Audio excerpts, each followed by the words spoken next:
Hello guys, मैं हूं Nirmal Kumar and I welcome you to my YouTube channel a place for learning English. Today according to English grammar we shall consider past perfect tense. So let's begin.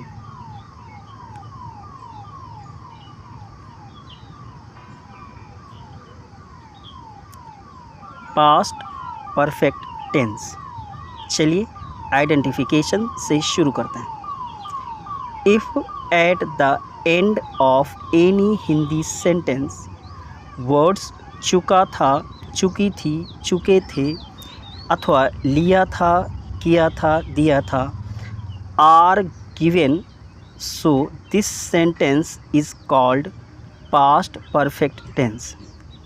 कहने का मतलब यह है कि हिंदी के जिस वाक्य के अंत में चुका था, चुकी थी, चुके थे अथवा लिया था, दिया था, किया था आदि शब्दों के साथ साथ कार का समाप्त होना पाया जाए तो वह वाक्य पास्ट परफेक्ट टेंस होता है।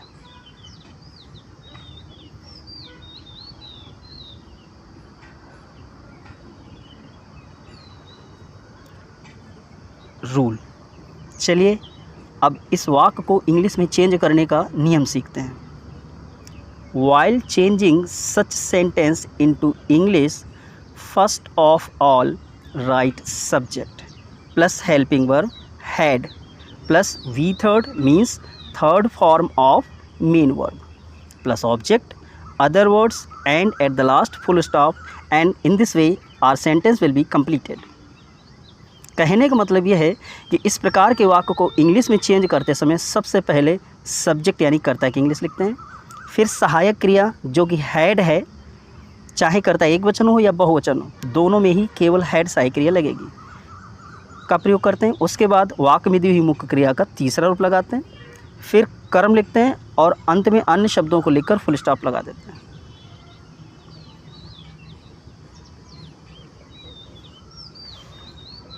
चलिए कुछ और फैक्ट्स जानते हैं। In past perfect tense often two sentences are connected with पूर्व पहले अथवा के पश्चात और बाद में।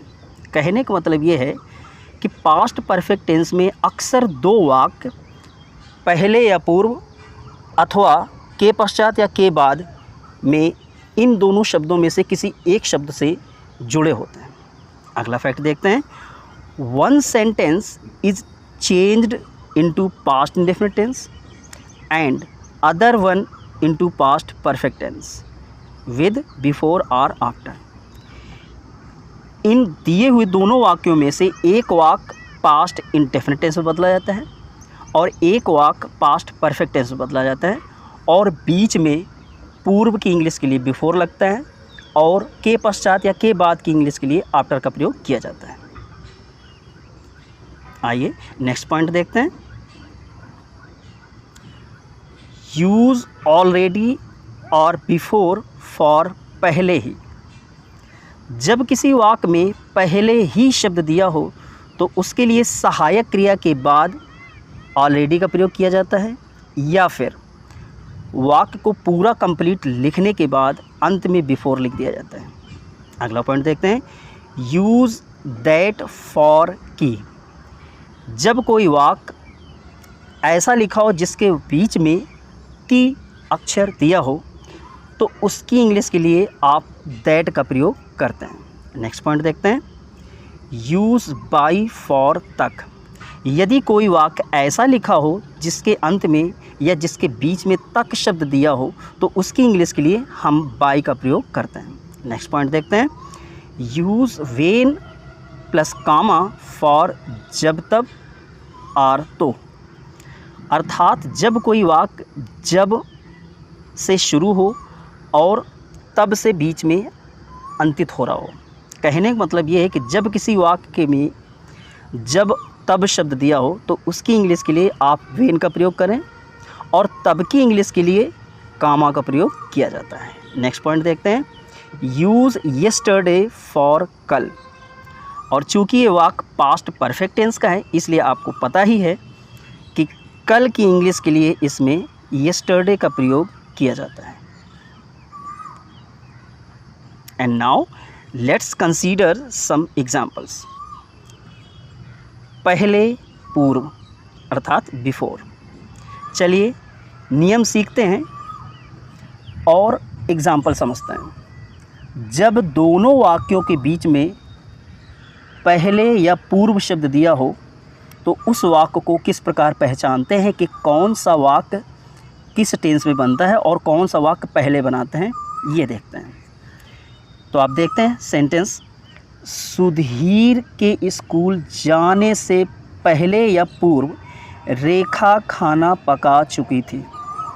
आपको पता है पहचान थी कि हिंदी के जिस वाक्य के अंत में चुका था चुकी थी दिया हो, तो आप देखिए कि इस वाक्य के अंत में चुका या चुकी थी शब्द दिया है, ठीक। और दोनों ही वाक्यों के बीच में पूर्व या पहले शब्द दिए हों। आपको समझाने के लिए पहले और पूर्व दोनों ही शब्द दिए हुए हैं। अब आप देखते हैं, जो पीछे वाक्य लिखा हुआ है, देखिए आप एरो बना हुआ है, यह वाक्य पास्ट परफेक्ट टेंस में बदलकर शुरू में लिखा जाएगा।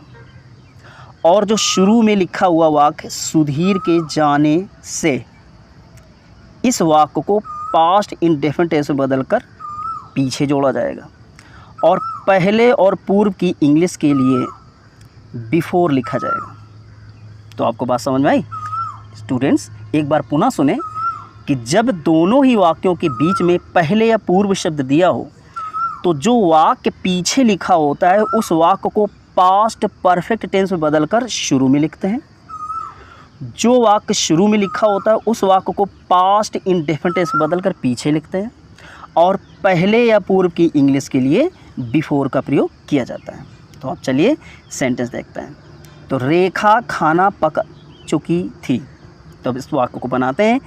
रेखा हैड सहायक क्रिया, कुक्ड मुख्य क्रिया का तीसरा रूप, फूड बना ऑब्जेक्ट।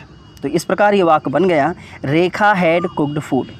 अब पीछे वाला वाक्य पास्ट परफेक्ट टेंस में चेंज करके शुरू में लिख दिया गया। अब पहले और पूर्व की इंग्लिश के लिए आपको देखिए बिफोर लगाया है। फिर शुरू में जो वाक्य लिखा हुआ सुधीर के जाने से, तो इस वाक्य को बनाएंगे पास्ट इंडेफिनिट टेंस में, क्योंकि सुधीर एक वचन करता है इसलिए सुधीर आया।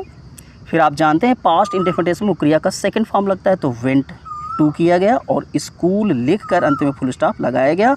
और इस प्रकार ये पूरा वाक्य बना, Rekha had cooked food before Sudhir went to school. तो समझा आपने? चलिए नेक्स्ट सेंटेंस देखते हैं। अगला सेंटेंस है, रुचि के घर आने से पहले रवि ऐसे लिख चुका था। तो अब देखिए सबसे पहले रवि लिखा गया, फिर सहायक क्रिया हैड बनाई गई, फिर मुख्य क्रिया का तीसरा रूप लिखा गया, फिर ऐसे बना आपका कर्म। इस प्रकार ये वाक्य बना, रवि हैड रिटन ऐसे। फिर पहले और पूर्व की इंग्लिश के लिए बिफोर लिखा गया। फिर शुरू में लिखा हुआ वाक्य पास्ट इंडेफिनिट टेंस में बदलकर पीछे लिखा गया, तो बना रुचि केम होम। तो इस प्रकार ये वाक्य बना, रवि हैड रिटन ऐसे बिफोर रुचि केम होम।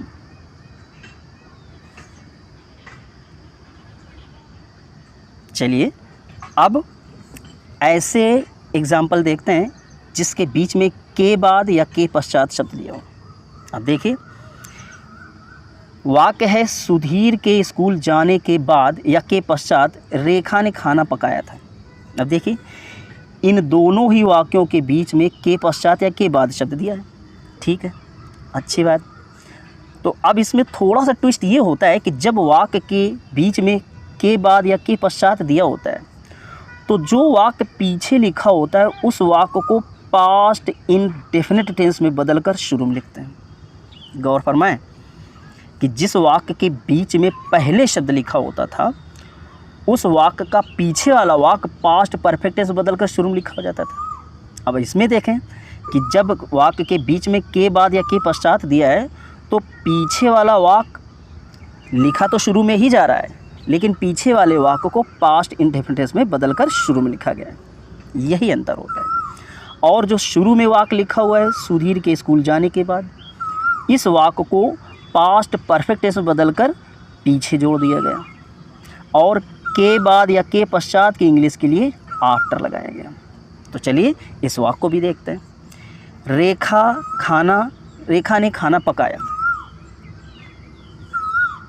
अब देखते हैं, रेखा कुक्ड फूड। ये वाक्य पास्ट इंडेफिनिट बनाया गया। रेखा बना सब्जेक्ट, कुक्ड बना मुख्य क्रिया का सेकंड फॉर्म, फूड बना ऑब्जेक्ट। अब के पश्चात या के बाद की इंग्लिश के लिए आफ्टर लगाया गया।